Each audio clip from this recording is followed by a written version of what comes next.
मोहतरम सामीन, अस्सलामु अलैकुम वरहमतुल्लाहि वबरकातुहू। किताब सुन्नत की इशाअत के आलमी इदारे दारुस्सलाम की तरफ से आपकी खिदमत में तख्लीक कायनात और तख्लीक आदम अलैहिस्सलाम से लेकर ईसा अलैहिस्सलाम तक तमाम अंबिया और कौमों का तस्करा क़िससुल अंबिया पेश किया जा रहा है। शुरू अल्लाह के नाम से जो बड़ा मेहरबान निहायत रहम वाला है। आइए अब शुरू करते हैं ईसा अलैहिस्सलाम का किस्सा। ईसा अलैहिस्सलाम को मसीह कहा जाता है। इसका मतलब है कसरत से जमीन की सियाहत करने वाला, या इसका माना हाथ फेरने वाला है, क्योंकि आप हाथ फेर कर अल्लाह के हुक्म से मरीजों को शिफाया फरमाते थे। आपकी पैदाइश अल्लाह ताला का एक बहुत अजीम मोजिजा है। अल्लाह ताला सूरह मरियम आयत 16 ता 23 में फरमाते हैं, इस किताब में मरियम का भी वाकया बयान कीजिए जबकि वो अपने घर के अफराद से अलग होकर एक शर्की मकान में आईं और उन लोगों की तरफ से पर्दा कर लिया। फिर हमने अपनी रूह को उनके पास भेजा, बस वो उनके सामने पूरा आदमी बनकर जाहिर हुआ। ये कहने लगी, मैं तुझसे रहमान की पनाह मांगती हूं अगर तू कुछ भी अल्लाह से डरने वाला है। उसने जवाब दिया कि मैं तो अल्लाह का भेजा हुआ कासिद हूं, तुझे एक पाकीज़ा लड़का देने आया हूं। कहने लगी, भला मेरे यहां बच्चा कैसे हो सकता है? मुझे तो किसी इंसान का हाथ तक नहीं लगा और न मैं बदकार हूं। उसने कहा, बात तो यही है, लेकिन तेरे परवरदिगार का इरशाद है कि वो मुझ पर बहुत ही आसान है। हम तो उसे लोगों के लिए एक निशानी बना देंगे और अपनी खास रहमत। ये तो एक तयशुदा बात है। बस वो हमल से हो गईं और इसी वजह से वो यकसू होकर एक दूर की जगह चली गईं। फिर दर्द जेह उसे एक खजूर के तने के नीचे ले आया और बेसाख्ता जुबान से निकल गया कि काश मैं इससे पहले ही मर गई होती और लोगों की याद से भी भूली बिसरी हो जाती। सैयदा मरियम बहुत इबादत गुजार थी। उन्होंने अपने और लोगों के दरमियान आड़ बना ली थी। उन्हें खाना भी पर्दे के पीछे से पकड़ाया जाता। अल्लाह ताला की तरफ से भी उन्हें खास रिज्क मिल रहा था। इस हालत में जिब्रील अलैहिस्सलाम उनके पास आए। उन्होंने इनके गिरिबान में अल्लाह के हुक्म से फूंक मारी। इससे उन्हें हमल ठहर गया। विलादत का वक्त आया तो आप लोगों से बहुत दूर यानी बैतुल्लाहम चली गईं। वहीं उन्हें दर्द जेह शुरू हुआ। तब कहने लगी, काश मैं इससे पहले मर जाती।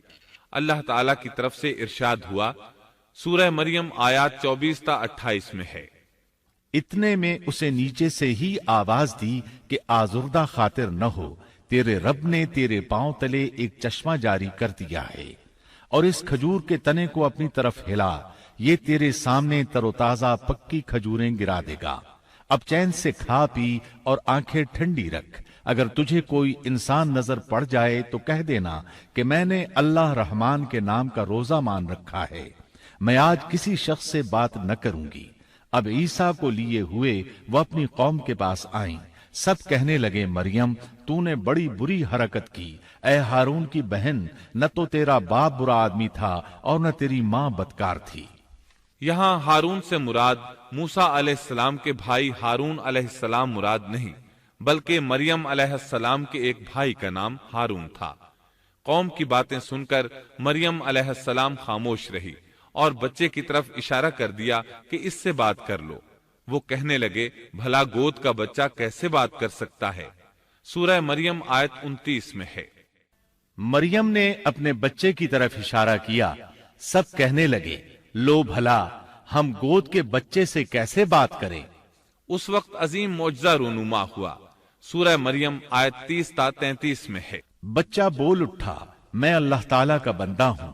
उसने मुझे किताब अता फरमाई और मुझे अपना पैगंबर बनाया है और उसने मुझे बाबरकत किया है जहां भी मैं हूं, और उसने मुझे नमाज और ज़कात का हुक्म दिया है जब तक भी मैं जिंदा रहूं, और उसने मुझे अपनी वालिदा का खिदमत गुजार बनाया है और मुझे सरकश और बदबख्त नहीं किया, और मुझ पर मेरी पैदाइश के दिन और मेरी मौत के दिन और जिस दिन के मैं दोबारा जिंदा खड़ा किया जाऊंगा सलाम ही सलाम है। ये है सही वाकया ईसा इब्ने मरियम का। यही वो हक बात है जिसमें लोग शक व शुबा में मुब्तला हैं। اللہ کے لیے اولاد کا ہونا لائق نہیں، وہ تو بالکل پاک ذات ہے۔ وہ تو جب کسی کام کے سر انجام دینے کا ارادہ کرتا ہے تو اسے کہہ دیتا ہے کہ ہو جا، وہ اسی وقت ہو جاتا ہے۔ میرا اور تم سب کا پروردگار صرف اللہ ہی ہے، تم سب اسی کی عبادت کرو، یہی سیدھی راہ ہے۔ اس طرح عیسیٰ علیہ السلام کی ولادت بغیر باپ کے ہوئی۔ اس معجزے کے بعد کئی فرقے گمراہ ہوئے اور کہا کہ مریم اللہ تعالی کی بیوی ہے۔ اس بات کی تردید کرتے ہوئے اللہ تعالی سورۃ الجن آیت 3 میں فرماتے ہیں، اور یہ کہ ہمارے پروردگار کی شان بہت بلند ہے، وہ نہ بیوی رکھتا ہے نہ اولاد، اور یہ کہ ہم میں سے کوئی بے وقوف اللہ کے بارے میں جھوٹ گھڑتا ہے۔